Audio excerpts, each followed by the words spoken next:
trained models in the data center to provide a smart response to users is what we call inference. Now, listen, this thing that the moderator is talking about is very, very important. Using models, existing models, all right, just more like talking of the instance of a class. If you have let me give you an instance. Assuming you wanted to create an arithmetic that adds 1 plus 1, all right, in one generation. Now the next generation doesn't have to do the same thing. All they need to do is call the model a library, a framework, all right, a code, a specific class that handles arithmetic, whether it is minus, whether it is addition, whether it is bracket, whether it is multiplication. All those functionalities, all those methods are in a class called arithmetic. So the next generation will just call an extensible arithmetic class and implement their own use case.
Okay, ladies and gentlemen, welcome back to the channel.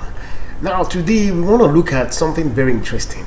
Okay, it's more technical, okay, but I believe you should be able to learn one or two things.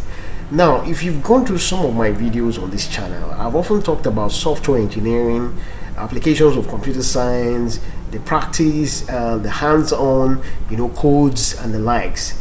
Now today I want to introduce you to something that some of you might not have heard about. It's called interference with NVIDIA GPUs and TensorRT. Now, before we watch the video, I also want you to know that an object is the instance of a class. And the reason why an object is an instance of a class is that it's for saving huge resources, time and resources. If an object is the instance of a class, it means that the object inherits the properties and methods of the father class. Okay, take for instance a father. A father is a class. Then the child is the instance of the father. You can also put it this way, that a daughter, all right, is the instance of the mother, or in other words, a daughter is the object, all right, and it is the instance of the mother. I hope you get that logic. It's just a very simple logic, but the moment you understand that, coding becomes much more intuitive and easy. So today let's take a listen at how interference with NVIDIA GPUs and TensorRT. You can't get through the day without asking your phone a question, getting personalized updates on social channels, or using technology to find the best way home.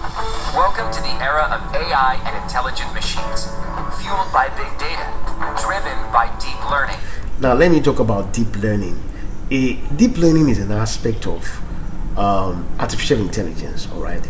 Artificial intelligence, in other words, is the instance of the larger part of computer science itself, all right. It involves developing neural networks, artificial neural networks. It works like the instance of the human brain, all right. The human brain is made of neurons that connect, sensors for hearing, for touch, for this, for that. So this kind of deep learning is just a bunch of classes that become what we call frameworks, all right, and libraries. Eventually they become libraries, they become classes that are clustered for specific tasks, frameworks. and eventually from these you also have libraries. So deep learning, just establish this in your fact that deep learning is part of artificial intelligence, and it deals with artificial inheritance or instance of the human brain using data to form some kind of connected information that can bring new generative knowledge. And that is part of what brings some of these things you're seeing online, that the LLM, the large language models, and of course the ones that does video to text, text to video, and the likes, vice versa. And powered by GPUs. Now let me also talk about GPUs. NVIDIA happens to be one of the big players out there as far as GPUs are concerned. So if you can get a hardware, a laptop that has a very good GPU from this NVIDIA, chances are that you might have a very good system to develop artificial intelligence applications, all right, for training and for the likes, and learning, and just building huge Python codes, modular codes. The data our digital world creates can fill enough hard drives to reach the International Space Station every day. Deep learning is the computing model for this new era, where machines write their own software, turning data into intelligence. It all starts with training machines to learn from examples and recognize patterns. Now, from the training, like what the moderator is saying, from the training, you have learning patterns. From the training, so there has to be a training first. Then from there's going to be pattern detection. Like the human brain, deep learning finds the meaning in the data. The more data you have, the more accurate your results. And that is also very true. The more data you have, the more accuracy your application becomes. It's just like what Copilot and Google Gemini, that is Microsoft Copilot, by the way, for those of us that don't know. Microsoft Copilot, the Google Gemini, Facebook's Meta AI, and the Open ChatGPT. Those four models that I've just mentioned now, they are all learning from the input people keep interacting with. The more they interact with it, the more accurate the software, the artificial intelligence software, the chatbot becomes.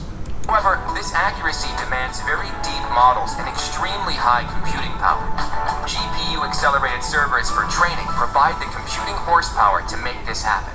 Using trained models in the data center to provide a smart response to users is what we call inference.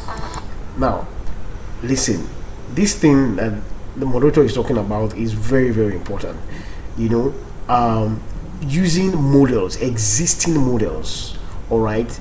Just more like talking of the instance of a class. If you have let me give you an instance. Assuming you wanted to create an arithmetic that adds 1 plus 1, all right, in one generation. Now the next generation doesn't have to do the same thing.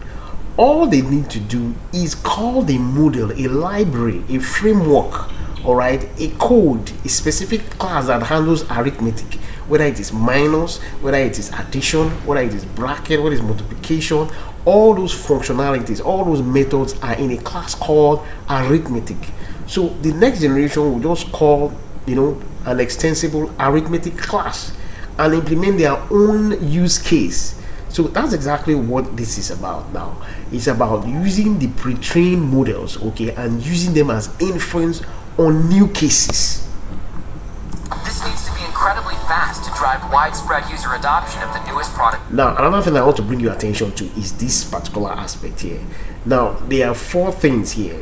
It's talking about the speech recognition, the dynamic route planning, that's for automobiles, for autonomous vehicles.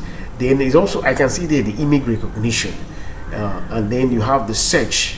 All right, now these 4 things can work with pre-trained models. All right, so if there's a pre-trained model that has all the queries of these functionalities, these methods you're seeing here, that he has, you can just say, okay, let's say that these 4 items are classes, all right, or they belong to one class, all right, the model class of artificial intelligence. So then inside of that class, you now have the function of dynamic route planning. They also have another functionality or method called speech recognition. Within that same class of artificial intelligence, you also have search. Then within it, you also have the image method. So all of these functionalities belong to the artificial intelligence class and is extensible. So the moment they are created in that class, they become extended, they become frameworks that can become eventual modules and services, so every millisecond counts. Generally, 7 milliseconds is the acceptable time limit to process a question. But CPUs just can't meet this level of responsiveness. Only GPUs with NVIDIA TensorRT can deliver interactions that feel natural, intuitive, and smart. The insatiable need for smart, real-time interactivity will only continue to grow as every industry rushes to take advantage of AI. Providing speed, accuracy, and responsiveness, NVIDIA Tesla GPUs with TensorRT will fuel this new era of artificial intelligence. Learn more about inference with NVIDIA TensorRT and Tesla GPUs. Now, in summary, he's talking about TensorRT and for the Tesla. These things are things that is helping artificial intelligence grow. These models, and the models have pre-trained classes, pre-trained codes that give ready-made solutions that doesn't need to be repeated. Okay, there's this thing about model engineering, and in the future, as this channel grows, I'll be adding more content to this particular knowledge. So make sure you subscribe to this channel, turn on the bell notification, and till next time.